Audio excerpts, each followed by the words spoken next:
গ্রামে ঢোকার প্রবেশপথ যদি এত সুন্দর হয় তাহলে গ্রামটি কত সুন্দর সেটা বুঝতেই পারছেন।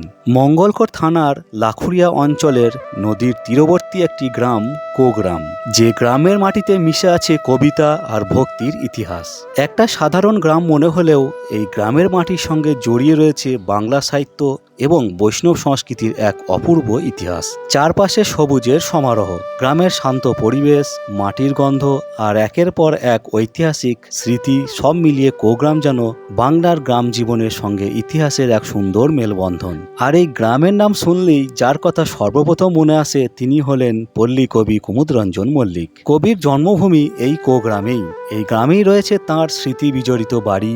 একজন কবির কাছে নিজের গ্রামের প্রকৃতি, নদী, মাঠ, গাছপালা আর সাধারণ মানুষের জীবন কতটা গুরুত্বপূর্ণ হতে পারে তা তাঁর সাহিত্যকর্মের মধ্যেও বারবার ফুটে উঠেছে।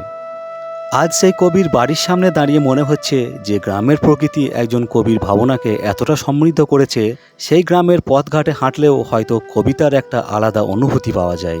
এই গ্রামে বাড়িটি শুধু একটি পুরনো বাড়ি নয়, এটি বাংলা সাহিত্যের সঙ্গে জড়িয়ে থাকা একটি স্মৃতি। সময়ের সঙ্গে অনেক কিছুই বদলে যায়, নতুন বাড়ি তৈরি হয়, পুরনো রাস্তা বদলে যায়, গ্রামের চেহারাও ধীরে ধীরে পাল্টে যায়, কিন্তু কিছু মানুষের স্মৃতি আর তাঁদের সৃষ্টি একটি জায়গাকে চিরদিনের জন্য বিশেষ করে রাখে। তবে এই গ্রামের ইতিহাস এখানেই শেষ নয়। এই গ্রামের সঙ্গে জড়িয়ে রয়েছে আরেকটি গুরুত্বপূর্ণ নাম, লোচন দাস। ১৬ শতকের এই বিশিষ্ট বৈষ্ণব কবির জন্ম এই কোগ্রামেই। তাঁর রচনার মধ্যে সবচেয়ে উল্লেখযোগ্য হল শ্রী চৈতন্যদেবের জীবনী গ্রন্থ চৈতন্য মঙ্গল, যেখানে তিনি শ্রী চৈতন্যদেবের জীবন ও তাঁর বিভিন্ন লীলার কথা তুলে ধরেছেন।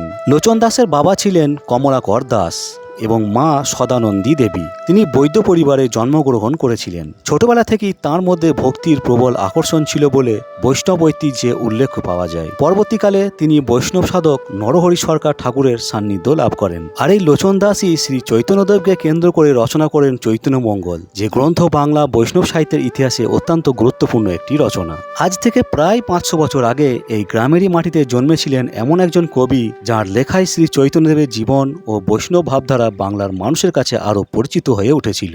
এই গ্রামের ইতিহাস কখনোই বলে বা শুনে শেষ করা যাবে না। এখান থেকে কিছুটা দূরেই রয়েছে উজানি শক্তিপীঠ। এখানে দেবী মঙ্গলচণ্ডী আর ভৈরব হিসাবে কপিলেশ্বর পূজিত হন। প্রচলিত বিশ্বাস অনুযায়ী এখানে সতীর ডান হাতের কবজি বা কনুই পতিত হয়েছিল। বিভিন্ন সূত্রে অঙ্গটির বর্ণনায় কিছু পার্থক্য আছে। এই গ্রামে রয়েছে মোট ৮০টি বাড়ি। আর এই গ্রামের মাটিতে আমরা একসঙ্গে খুঁজে পাই শাক্ত, বৈষ্ণব এবং সাহিত্যিক ঐতিহ্যের এক অসাধারণ মিলন। একদিকে মঙ্গলচণ্ডীর শক্তিপীঠ, অন্যদিকে বৈষ্ণব কবি লোচন দাসের স্মৃতি, আর সেই একই গ্রামের সঙ্গে জড়িয়ে আছেন কবি কুমুদরঞ্জন মল্লিক। অর্থাৎ কোগ্রাম শুধু একটি গ্রাম নয়, এই গ্রামের প্রতিটি প্রান্তে যেন ইতিহাসের আলাদা আলাদা অধ্যায় ছড়িয়ে রয়েছে। আজ এই গ্রাম এসে মনে হচ্ছে বাংলার প্রত্যন্ত একটি গ্রামের মধ্যেও কত বিশাল ইতিহাস লুকিয়ে থাকতে পারে তা নিজের চোখে না দেখলে হয়তো বিশ্বাসই করা কঠিন। আর এই কোগ্রামের ভিডিওটা আপনাদের কেমন লাগলো সেটা কমেন্ট অবশ্যই জানাবেন, আর ভালোবেসে চ্যানেলটি ফলো করে পাশে থাকবেন।